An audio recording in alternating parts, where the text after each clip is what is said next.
Na súa política de mellora da recollida selectiva, o Executivo da Pobra vén de suscribir un convenio coa empresa procesadora galega de alimentos para a recollida e xestión do aceite usado. Con este fin xa se habilitaron 10 contedores, 7 no casco urbano e 3 no rural, onde depositar o aceite de cociña sobrante. Polo tanto, solamente hai 3, un estará na zona da Angustia, outro está na zona do Campiño e outro na Virxen do Monte, na zona do rural, non? Pensado un pouco no que é a parroquia do Sobre, o que é a parroquia de San Isidro e o que é a parroquia de Santa Cruz. Cada un deles un punto de recollida. E despois 7 que se sitúan dentro do casco urbano, pero fora do que é o casco antigo.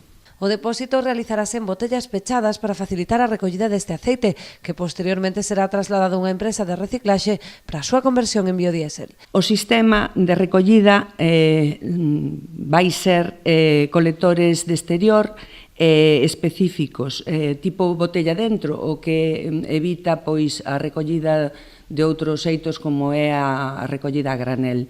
Se depositan pois nun recipiente pechado. O Concello pretende así incrementar a taxa de reciclaxe de aceite, unha práctica moi estendida na industria, pero aínda sen implantar no ámbito doméstico. O vertido de aceites á rede supón un incremento do custo da depuración das augas, así como importantes problemas medioambientais. Que isto supón, aparte de un custo máis elevado para a depuración municipal, tamén ocasiona pois outros problemas de mantemento das propias infraestructuras, malos cheiros, proliferación de animais ou de microbacterias que causan outros perxuícios.